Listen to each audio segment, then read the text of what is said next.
Have yourselves once again. I'm very privileged to be here today. It is an honor, and I'm so amazed at how many people are here. It's a lot. I would like to introduce myself so you guys get to know me a bit better. My name is Geoffrey Furaha. I was born in Tanzania. And if you do your history, actually the Fijian people actually came from Tanzania themselves. So it's good to be with brothers and sisters who fled home. So I have been a Seventh-day Adventist now for about 6 to 7 years. People are usually surprised when they know my age. But right now I'm going to say a big expression on people's faces as soon as I say my age, right? And I am 21 years old.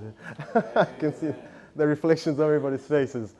And, early in my life, I grew up in child safety. You know what child safety is? Foster care is where kids go. And I was a pretty naughty boy when I was a kid. And I was in that system for 4 years.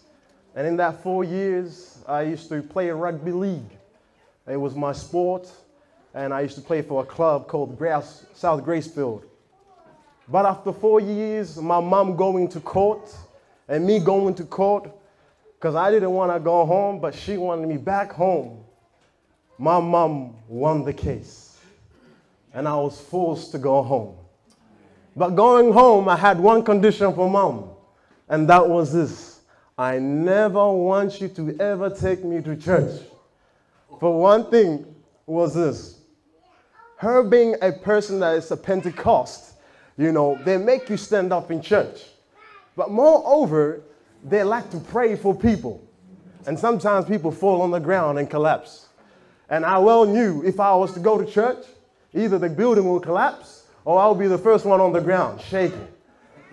And so for that reason, I did not ever want to go to church. I was scared for that. But it took time. It took time. This is a short story. This is long story but short. After being out of safety, I had a bad reputation. No family wanted me in their homes.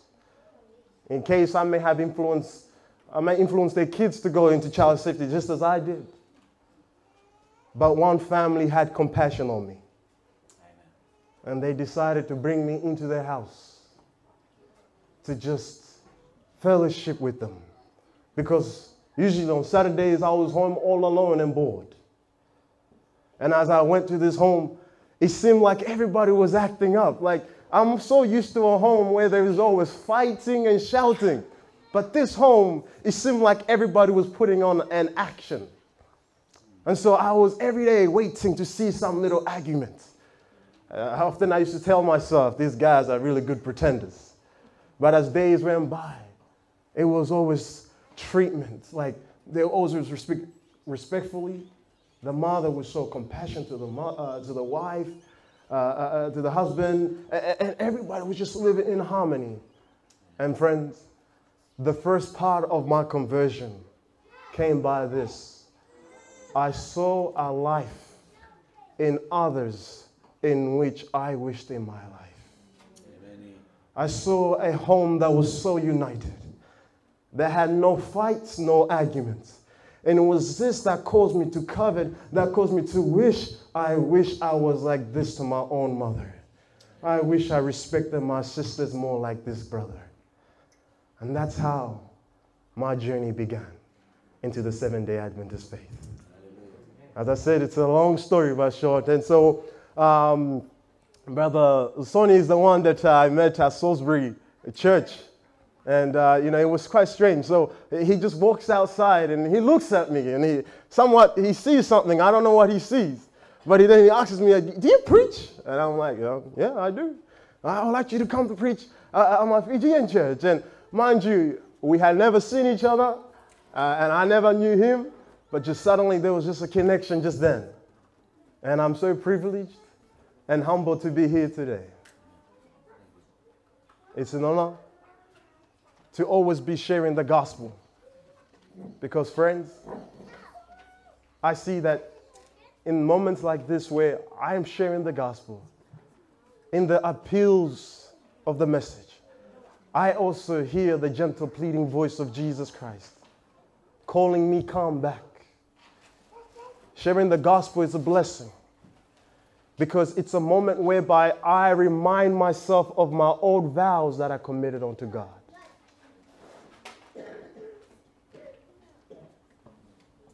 And so simply, that's who I am, friends. But before I proceed any further, there was a story that I heard of two donkeys walking in Jerusalem. One donkey said, yesterday I was carrying Jesus, and everybody was throwing down their clothes on the floor. They were giving me food. They were greeting me. But now I am here. There seems to be no one that can recognize me. And the other donkey replied, oh, friend, that's how it is. Without Jesus, you are nothing. Without Jesus, you are nothing. And friends, if I don't have Jesus, just because I'm standing on the pulpit, without Jesus, I am nothing. And so I would like to invite God's Spirit to take over and that He may lead and guide. Amen? Amen. Allow me to pray. Precious, loving God, I thank you so much, Lord, for this beautiful moment whereby, Lord, I can share your word. And Father, Lord, I'm only sharing of my own convictions, of my own secret prayer requests. And God, I desire that you may please empty me, Father. Fill me up with your glory. Lord, I have got nothing to give, but all I can give, oh Father, is the little knowledge of Jesus that I have. Father, I come to you because I can do nothing for myself. Lord, I rely on your strength. And Father, I'm a filthy man, oh Lord. As Isaiah saw your glory, he said, woe is me, from a man of an unclean lips, and I dwell in the midst of people of an unclean lips. For mine eyes have seen the Lord God of hosts. But then the Bible says, then a seraphim was seen flying with a coal, and touched his lips, and all iniquity was out of him. And God, I pray that you may, Father, touch my lips, that all filth and all unrighteousness that may hinder your spirit from speaking through me, Lord. I pray, dear Heavenly God, as Isaiah saw and heard your voice saying, whom shall I send and who will go for us? Oh Lord, he said, here I am, oh Lord. And today I choose to raise my hand and plead, dear God, send me for your glory, Lord.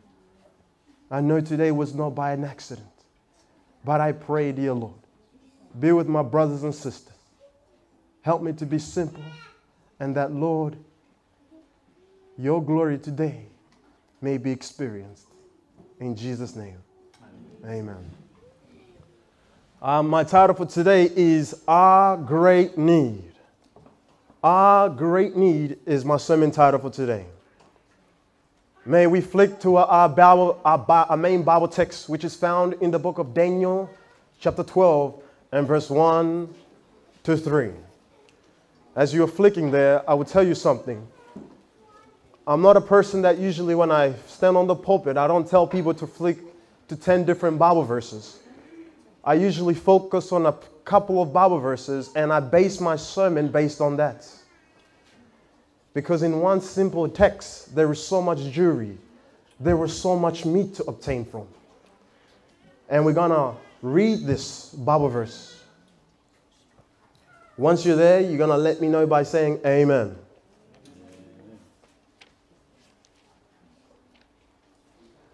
All righty. And the Bible tells us, and at that time shall Michael stand up, the great prince, which standeth up for the children of that people. And there shall be a time of trouble, such as never was since there was a nation, even to that same and time. And at that time, thy people shall be delivered. Everyone that shall be found written in the book of life. And many that sleep in the dust of the earth shall awake. And many that sleep in the dust of the earth shall awake. Some to everlasting life, and some to and everlasting. And they that be wise shall shine as the brightness of the firmament.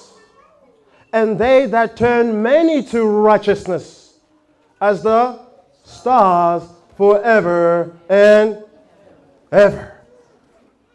Beloved, in the book of Daniel chapter 12, Daniel chapter 12 is giving us a glimpse of the end of the world.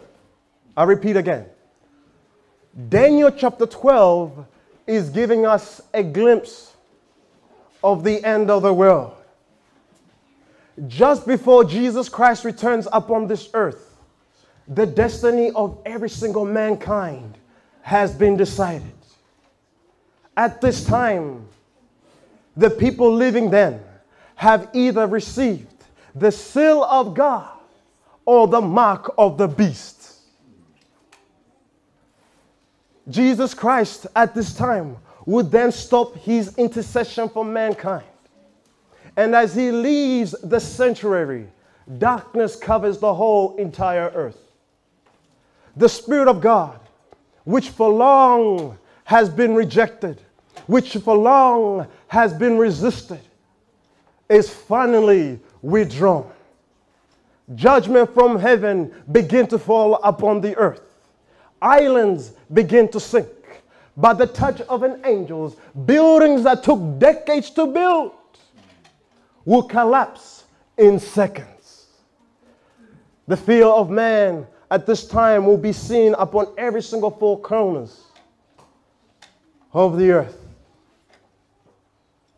But yet, at this time, religious and politician leaders will unite together to enforce a national Sunday law. But the remnant people of God who refuse to comply to this mandate will be blamed and accused for being the cause of all this destruction. And for this reason, they will be hunted like wild beasts. They will be chased from villages, from cities, and into the mountains. And as the wicked press closer to them to try to kill them and destroy them, as the wicked rise up their swords to eliminate them from the face of the earth, their swords will break like sticks. Angels in the form of man will come and fight for them. And as the children of Israel were in the wilderness for 40 years, they were sustained by how? By manna. Manna from heaven fell down from heaven and onto earth. And so will it be with the people living in the last days. God will sustain them with food made from heaven. Friends, look at this quotation. Ellen White says this: as the saints left the cities and villages, they were pursued by the wicked, who sought to slay them. But the swords that were raised to kill God's people broke and fell as powerless as straws. Angels of God shielded the saints as they cried day and night for deliverance. Their cry came up before the Lord. And catch this, she goes on to say, angels provided them food and water while the wicked suffered from hunger and thirst. Oh, friends, this will be the condition of Daniel chapter 12 when it is, as we are approaching the end time. But bigger than that now, friends, the people of God living at this time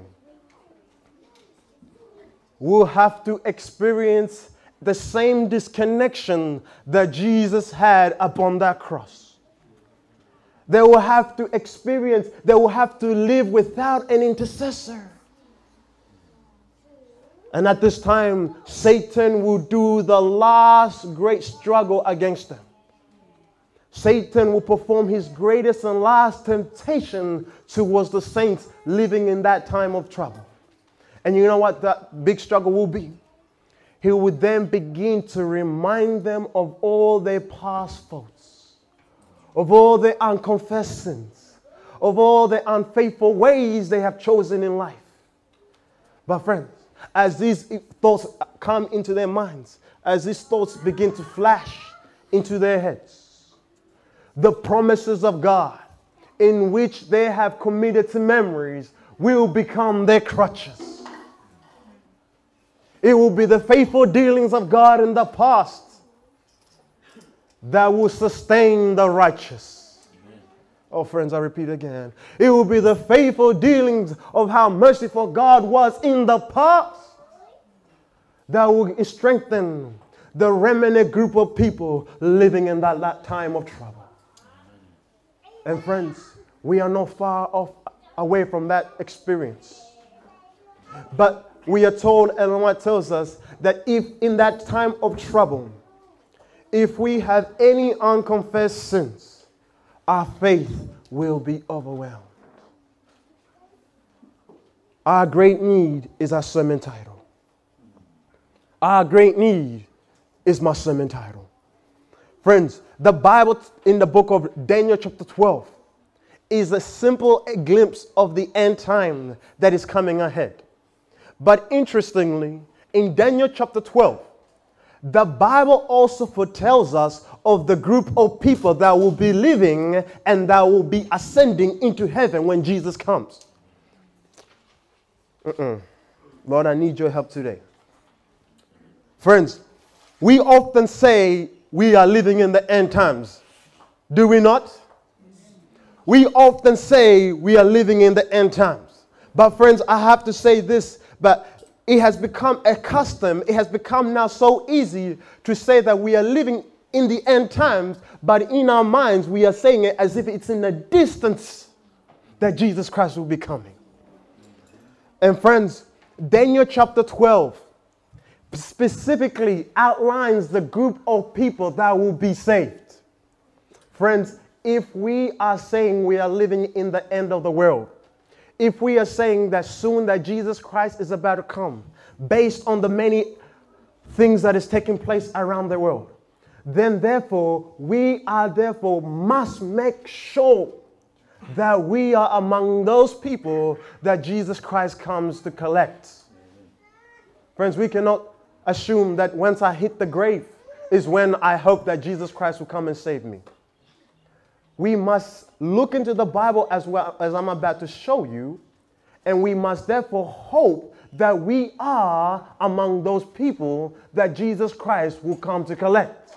But do you want to be among one of those?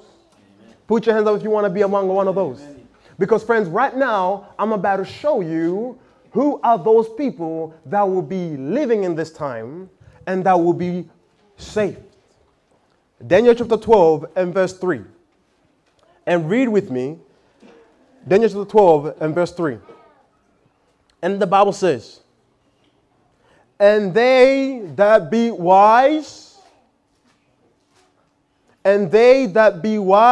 shall shine as the brightness of the firmament.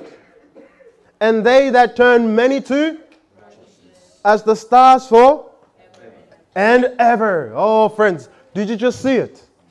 Daniel chapter 12 from verse 1 and 2, it simply gave us the time period of the end of time. But in verse 3, it furthermore tells us of those group of people that Jesus Christ will come to save.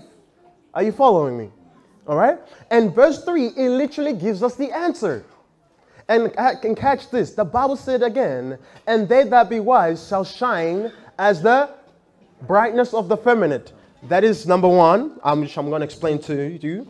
And then the second sentence, it says that, And they that turn who? Many to as the stars forever and. So what does it mean? And they that turn many to righteousness. What does that mean? What does that mean? Come on, talk to me. They are basically people, they are what? Turning people. So if you are turning somebody to righteousness, what are you doing? You are witnessing. You are evangelizing for Jesus Christ. Are you following me? So the people that we so far have seen in the Bible that will be living in the end time and that will be ascending when Christ comes are people who are about the Father's business, turning sinners to the Son of Righteousness. Another confirmation, it was in that first sentence. The Bible says that, and they that be wise, and they what? Shall shine as the brightness of the. All right, go with me to the book of Proverbs 11 verse 30. Let us see who are the wise. Repeat, what did I just ask? Who are the wise? Because friends, if I cannot identify myself to this after this presentation, if I cannot see myself as one of the wise, I am therefore far away from the mark of being the one that will be saved. Did you catch that? Once you're there, you let me know by saying amen.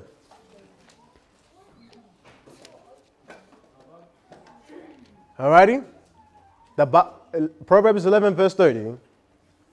And the Bible says, the fruit of the righteous is a tree of, and he that winneth souls is wise. So according to the Bible, who are those that are wise? Those who are winners of souls. These are the group of people that will be living in the time of Jacob's trouble. Are you following me? Did you know this? That those people, did you know that those people who will be sealed, what did I say? Those people who will be sealed. Those people who will be receiving the mark of God on their forehead are actually soul winners. Did you know that? Go with me to the book of Ezekiel. Ezekiel chapter 9 and verse 4. And before we read the Bible verse, I would like to give you an explanation of what's happening in Ezekiel chapter 9.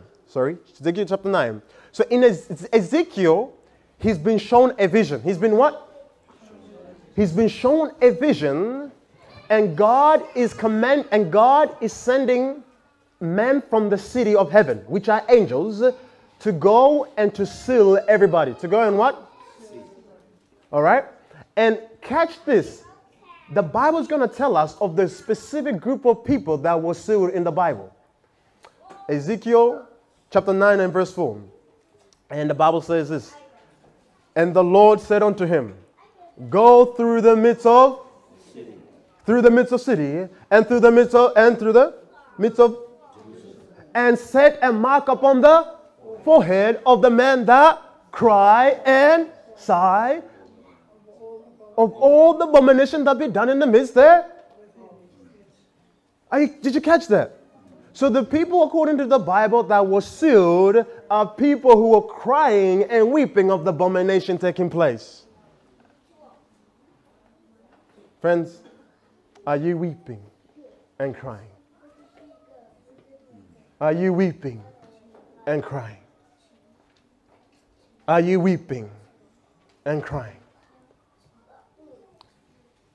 Friends, notice the Bible says this, that those who are sealed are those who are crying and sighing of the abomination that's being taken place. Notice the Bible does not say those who are sealed are people who carry an FBI badge that says, I'm a third generation Christian, therefore I inherit holy blood that enables me to enter into heaven. Notice the Bible doesn't say that. Friends, your status in church does not matter. What are you doing? Now, therefore, friends, in this great showdown between good and evil, beloved, in this great showdown between good and evil, in this great contest between good and evil, You will either be a player or a spectator. I repeat again, friends, in this great showdown between good and evil, you will either be a player or a spectator. Beloved, in this great time that we are going through, you will either be a winner of souls or a loser of souls to the kingdom of God. I repeat again, in this end time that we are about to approach, you will either be a winner of souls to the kingdom of God or a loser of souls. Friends, this is the condition, this is the stand that we are going to have to make today. Am I going to win souls to the kingdom of God or to the kingdom of darkness? Now, let us identify the characteristics of the wise. Characteristic number 1. They wrestle with God in private prayer to overcome the sins of their lives. That's characteristic number 1. Beloved, no better person can this be pointed to than Jacob. Jacob, known as deceiver, was born holding on to his brother's heel. Jacob, throughout the Bible, he is known onto holding on to things that never belonged to him.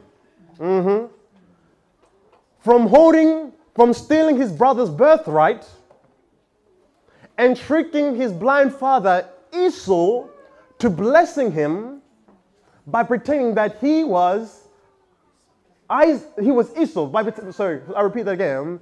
By pretending that he was Esau and tricking his blind father Isaac that he was Esau. Are you following me? But when you follow the lineage of Jacob, you begin to understand his physical problem was not just an outward issue, but it was a genetic issue. You missed that. You meant to be saying, amen, acknowledging that you get the point. I'll try again. Beloved, you see, the struggle of Jacob was not just a physical matter, but a genetic issue. Amen. That's what I'm looking for. Are you following me? You see, in the story of Jacob's grandfather, Abraham, you see, the Bible tells us that there was a famine in the land of Canaan. And Abraham went to the land of Egypt, in Egypt, right? And he told the Egyptian that his wife was not his wife, but his sister. Are you following me? And then the Bible also tells us that Isaac, who's the father of Jacob, when there was a famine in his land, he also ran to the land of the Philistines. And he lied that his wife was not his wife, but his sister. What does Jacob mean again? Jacob means deceiver. Jacob means what? In other words, it means liar. Jacob means liar. You see, Jacob's deception was an inherited weakness. Jacob's deception was an inherited tendency. Jacob, as he was after spending 21 years away from his father's house, he was commanded by God to return back home. And as he was returning back home, he heard that his brother was coming with 400 men. Jacob told his family to go ahead. He sent his family to cross over the Jordan River that led into the promised land. I say that again.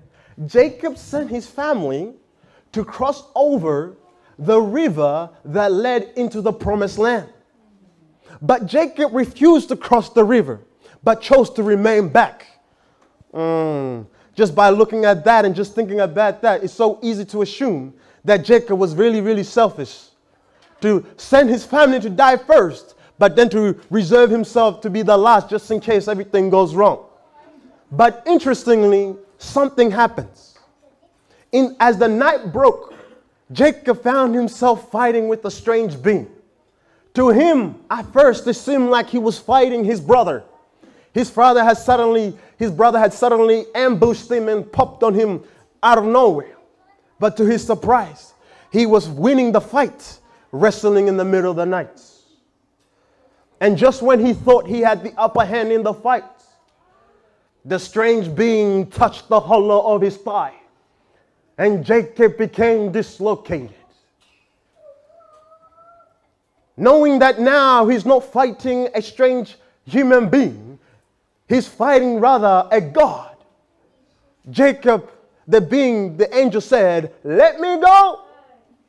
But Jacob refused and held on to all his dear strength and said, "I will not let thee go except thou bless me."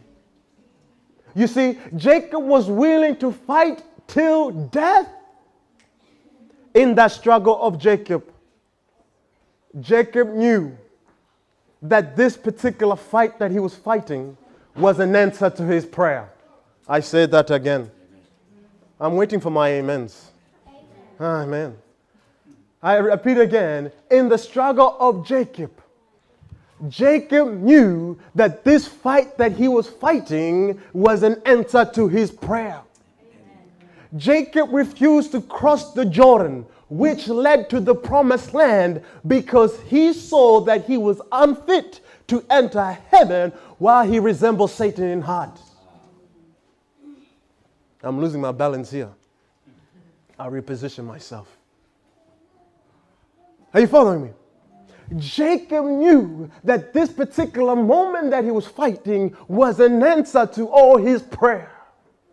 And so Jacob wrestled all night. He refused to let go because he knew the one that I was fighting against was my deliverer. Amen. He was my deliverer. And he fought on, and he fought on. And as he continued to press on, God saw the diligence of his heart. Jacob didn't pray once. He didn't say, "Father, you know my great struggle of my life. You know how patient I want to be for you. You know how much I desire you." Jacob didn't pray like that and say, "God, amen." Beloved, Jacob persisted in the fight. He refused to let go until he was assured that God heard him. Why are you giving up so early, friends? Why are you giving up so early? Because you just prayed, but doesn't seem to be working. Oh, friends, in the life of Jacob, we all can see our own lives. You see, friends, we all, unfortunately, inherit weak tendencies from our own parents. These are attitudes of anger, lust, pride, and envy. These are the characteristics that Jacob had. And friends, these are the characteristics that we have too. But friends, the struggle of the life of Jacob is a great example of no excuse.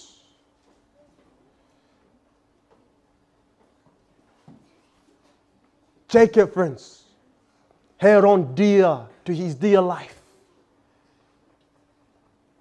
knowing that if this does not work, nothing will work for me.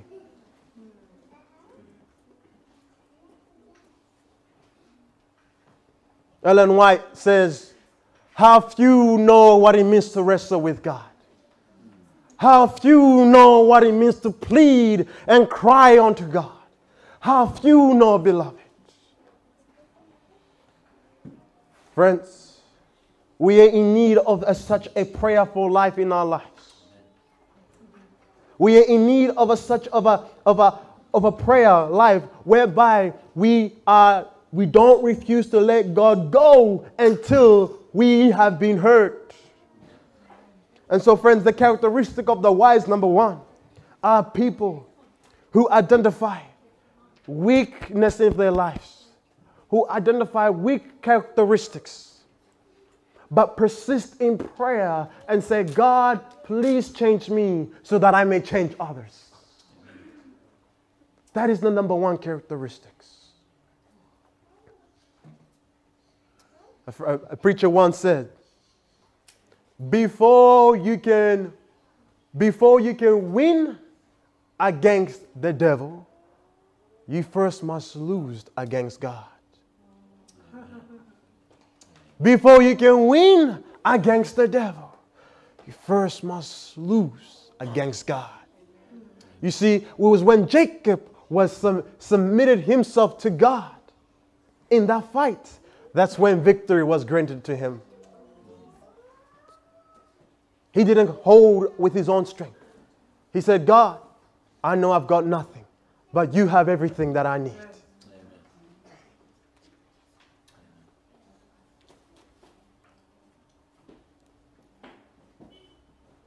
Have you been? Friends,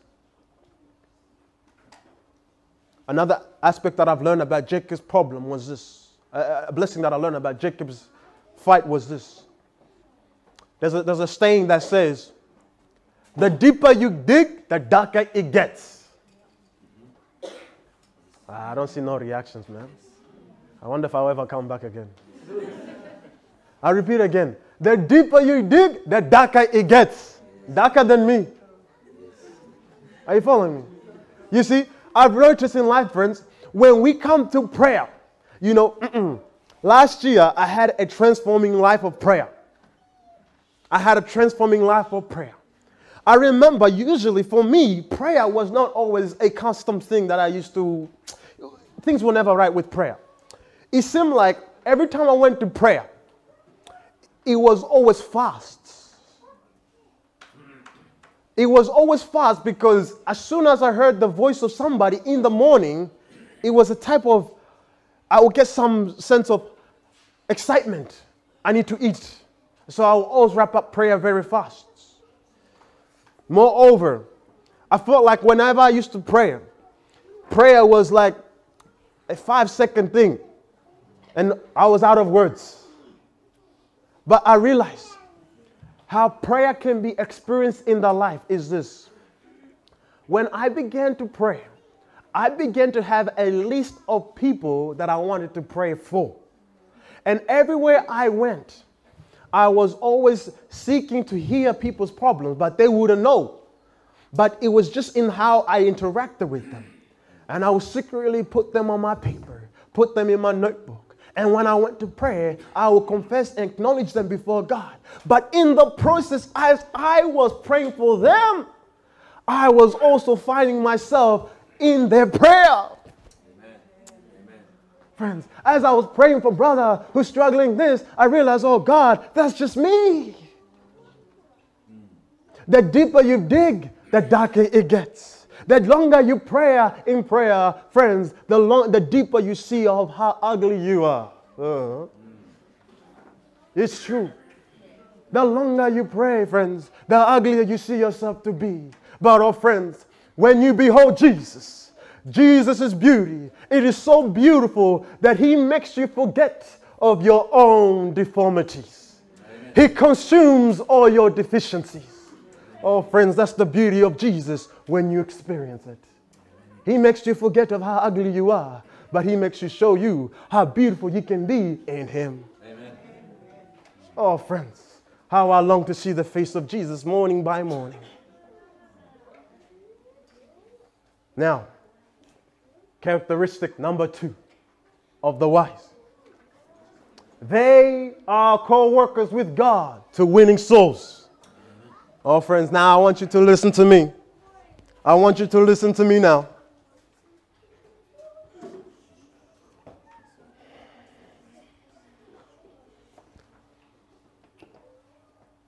The church has become a refuge for the asylum seekers.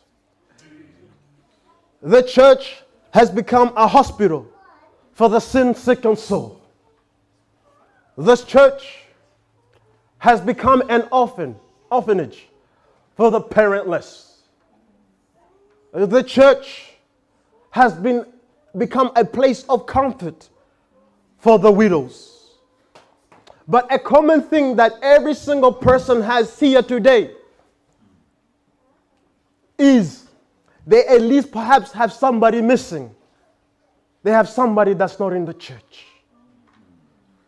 It's a common issue that everybody I know is affected by. But more than that, friends, I say this with true facts. It takes much courage for somebody to acknowledge, it is me that is destroying the recreation of God's image in my life. You missed that. I'll repeat it again differently.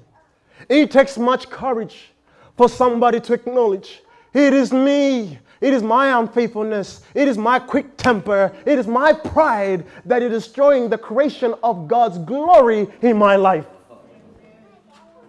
It takes much courage, beloved, for somebody to acknowledge it is me that is failing to be a witness. It is me destroying the building, the tower of God's glory in my life. Friends, a while ago, I was sitting in a car park. And I was thinking and praying this day. I started to cry. I started to cry because, friends, I started to acknowledge, friends, my unconverted family. Friends, I looked deep and deep in my heart. And friends, it did not take long for me to acknowledge and truly to see. It was my own character that was being a failure to them, that was destroying and hindering them making a move for Jesus Christ. Friends, I wept in that car like never before. I wept so loud that I had to turn up the music. But it seemed like the music was not loud enough. I had to duck myself under the car seat so no one could see me crying. And I wept and I wept.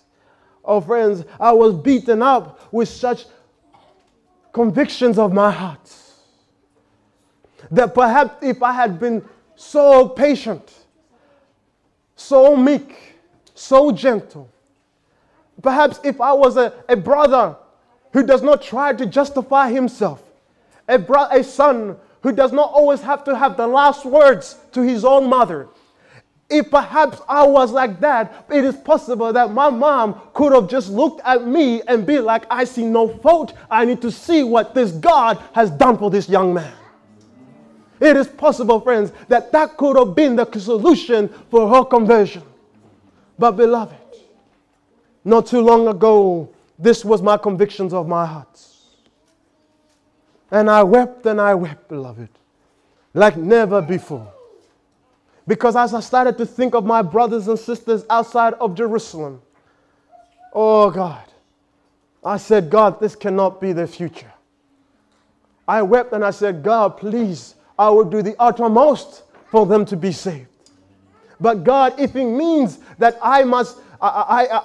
that you must do whatever it takes for me, do it, God. I've noticed something interesting in my life. My family exists for me, and not me for them. My family exists for me, and not so much me for them. I often say to myself, my family is the last effort of God's mercy into saving me.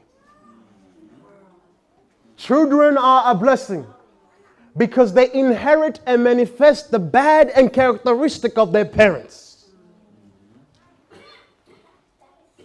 When parents are humble enough as to see their own weakness in their children, which are tendencies in which they did not surrender unto God, as they pray, as they try to correct their children with mercy, love, and patience, they are also working out their own salvation with fear and meekness.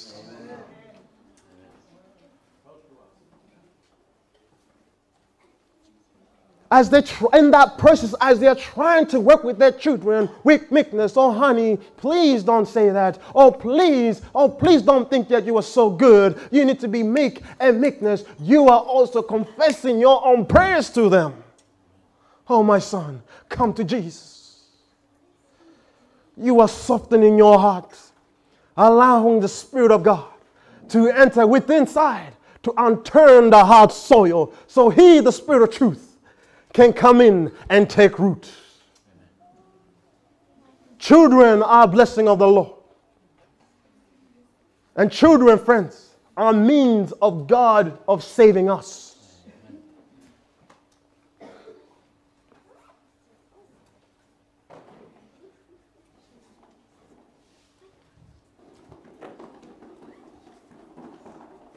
Friends, I have been praying like never before for my family.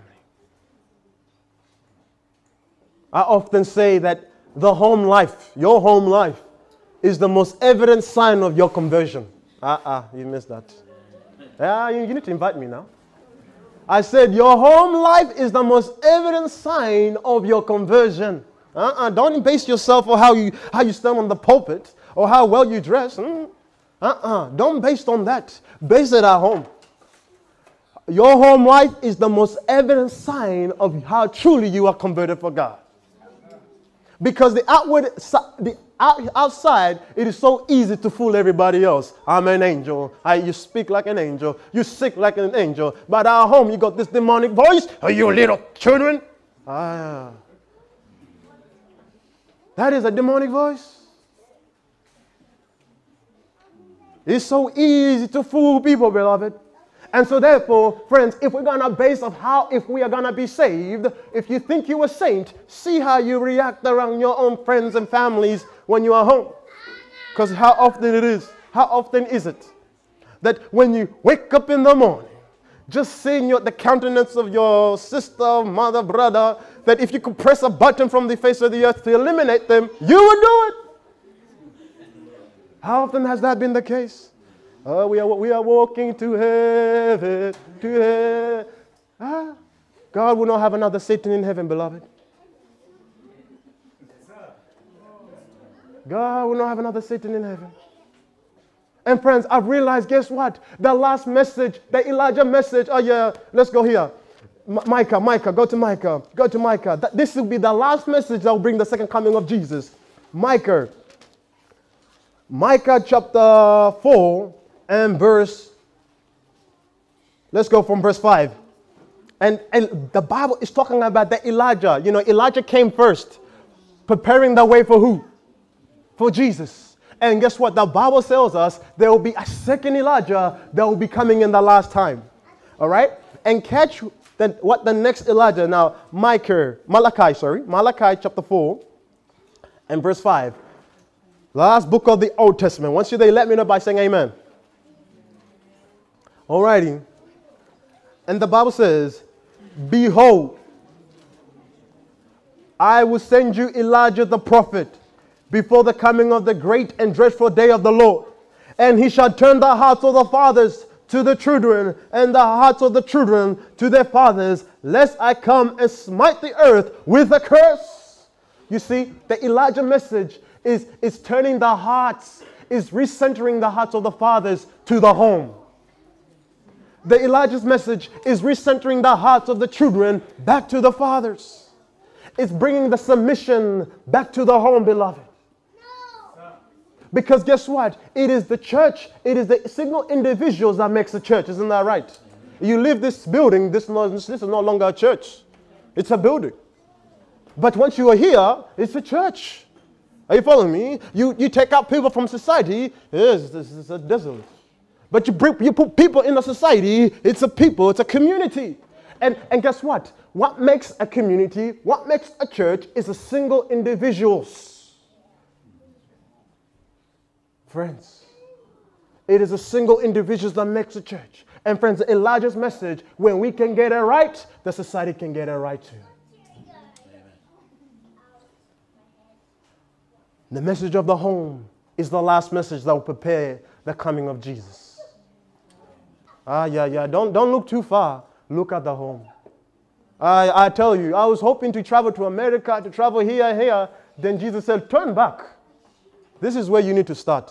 And this is where you'll finish. Back at the home. Friends, the home life is the last message. So now, the question is this: how can we bring a revival for our homes and ourselves? How can we do this? How can this be achieved? A preacher once said, "I am more scared of a sleeping devil than a roaring devil." You guys like, huh? A preacher once said, "I am more scared of a sleeping devil than a roaring devil." You see, a sleeping devil makes me sleep.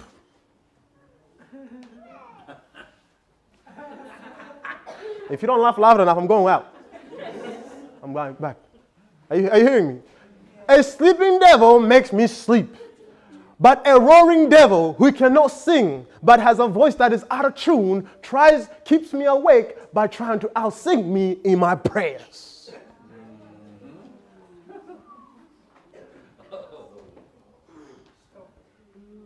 Are you following me? And friends, I tell you the truth. It has happened to be. Anytime a revival has occurred, it has happened from the cause of something. A revival has taken place in moments when a person's health has been brought to the edge, but that individual has found a friend in Jesus in whom they can cast all their cares and sorrows. A revival has taken place when a person has lost everything, but that individual has found a friend in Jesus in whom they can cast all their cares and sorrows. A revival has taken place when God has laid the same burden of love upon our chests, that when we think of our lost loved ones, that we have wept and cried because we feel the same pain that God feels to our lost beloveds. Friends, our dead churches, our disbelieving children, and our backsliding homes all need of some troubling sort that will keep us kneeling at the foot of the cross. That is the solution, beloved.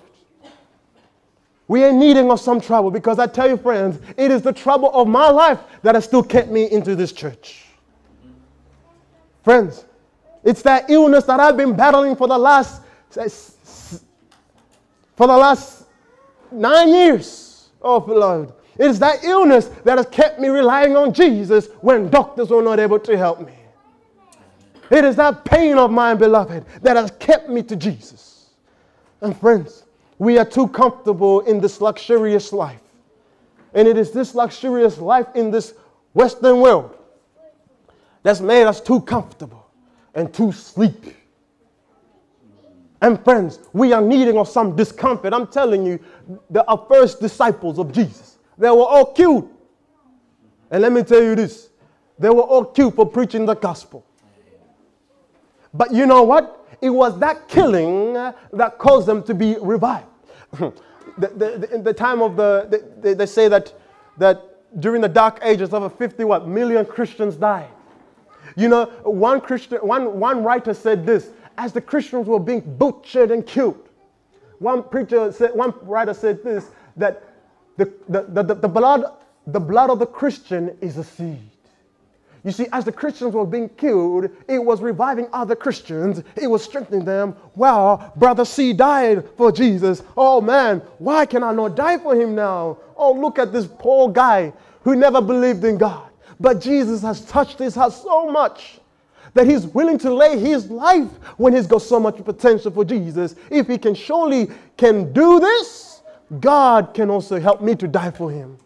It was that type of mindset that helped the early church to die for Jesus. I asked myself, why would there not be any persecution in the last days, in that great time of trouble, when the plagues have come? Why? And guess what? I asked myself that question, and I found out this, right? The reason why there will be no killing in that end time, when God has finished sealing his people, is because there will be no faith to strengthen anymore. You see, the killing of the Christian before was to strengthen the faith, but now there is no need for that. Because it's what you have experienced today and now and forever that will strengthen you in that time.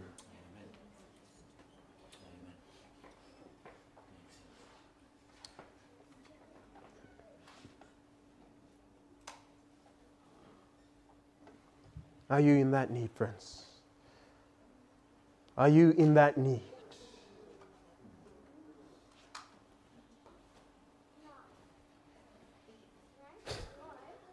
Friends, a poor man was breaking granite rocks on the side of the road. A poor man, listen to this story. A poor man was breaking granite rocks on the side of the road. A preacher passing by stopped to watch this poor man give the rocks their last blows. The preacher then said to the poor man, my friend, you are a hard worker. Your work is just like mine. At this time, this poor man was on his knees breaking the rocks. And the poor man replied to the preacher, yes, I am. It's a hard work, isn't it? Yeah. He's breaking the rocks. And then the preacher said, and if you want to break stony hearts like as I do, you must do what I do. The preacher said, you have to be down on your knees breaking those rocks. Did you catch that? You have to be down on your knees to break the stony hearts.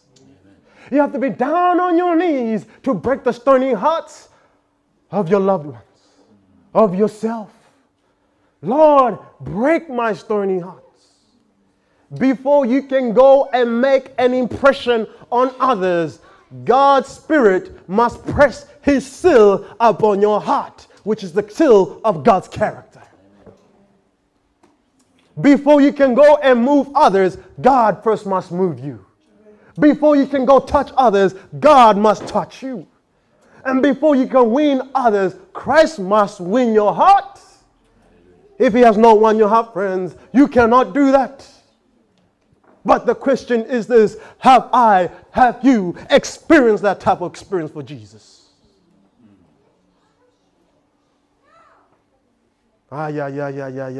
Jesus is real. And friends, I'm here to testify. But not by words. But beloved, you're seeing a sinner, the greatest sinner that ever lived. But however, you're seeing a sinner who has the greatest Savior who can save the wretched of the wretched. Amen.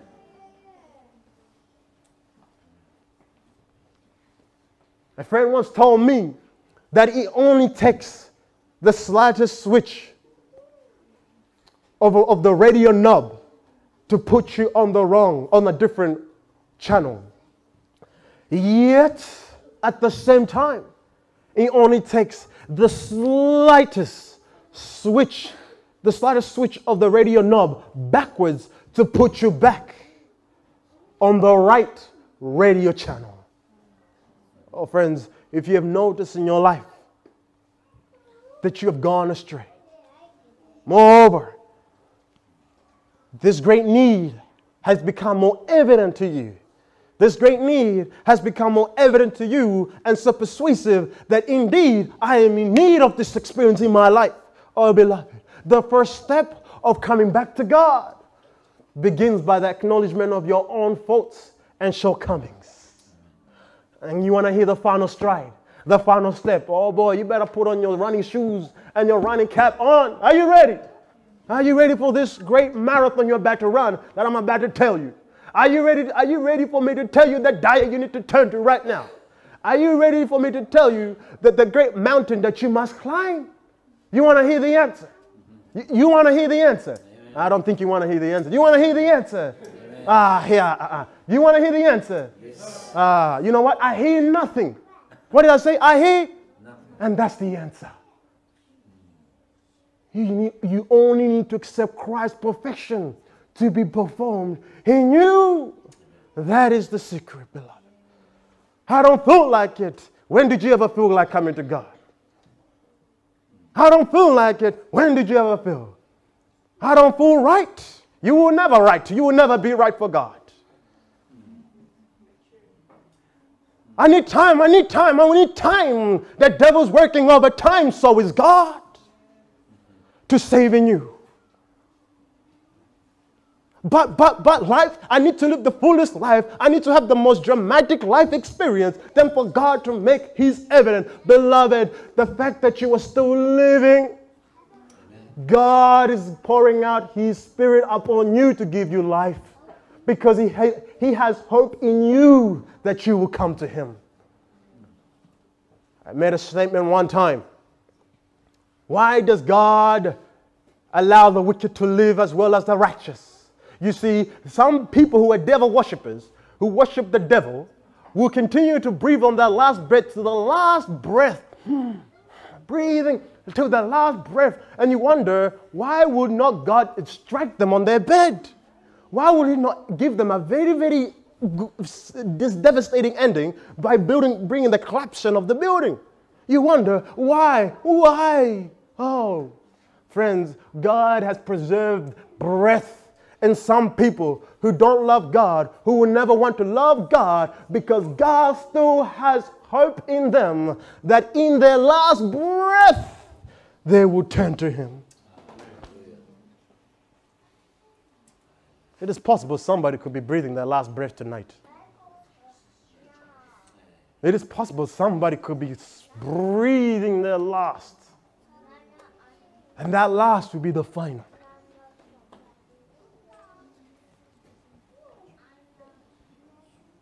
Friends, I'm closing.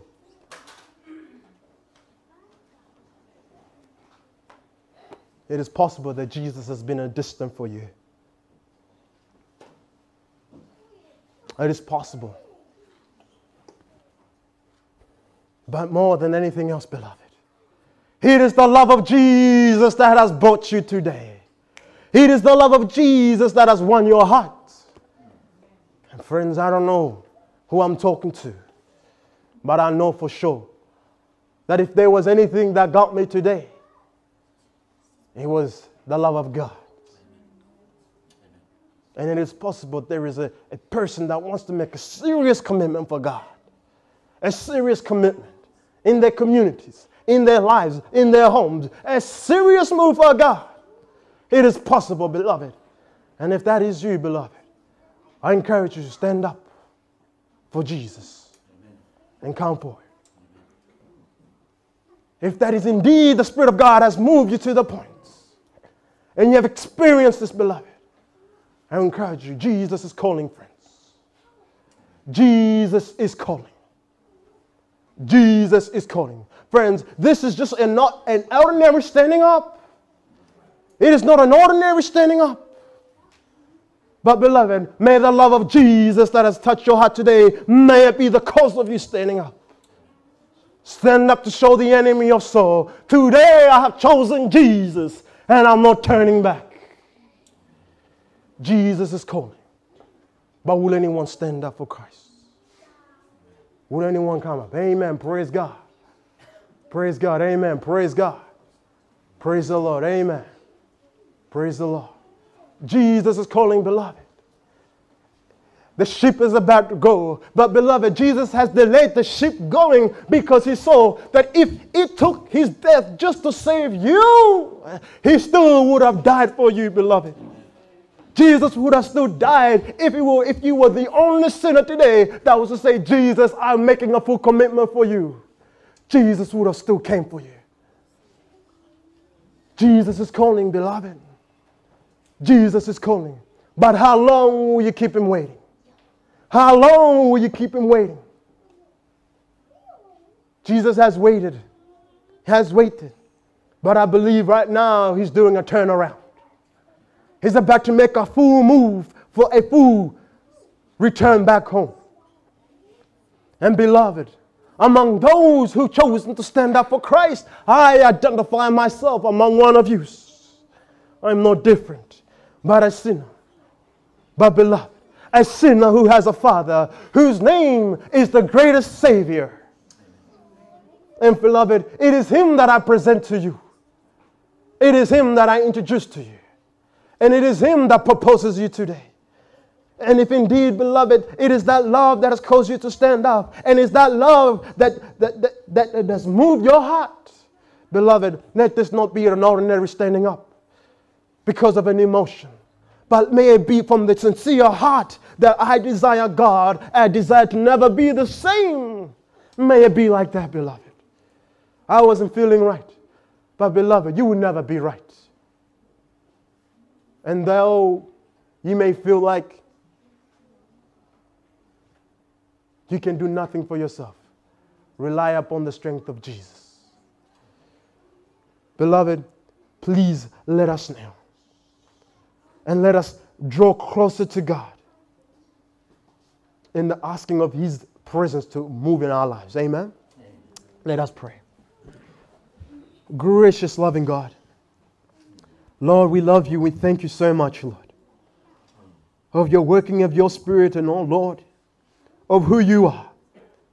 Lord, it's your mercies and it's your love that has caused us to rise upon our knees. It is you, God. It is what you continue to do. It is what you have done. And oh Lord, we are asking for a change of heart. Lord, you see the individuals that have chosen to stand up for you, God. I ask here, Lord, breathe into their nostrils the breath of life. I pray, Father, upon the parents, upon the youth, oh God, that have seen, oh Lord, their need, oh God, for you. Father, Lord, I ask that you may stand up for them, oh Lord.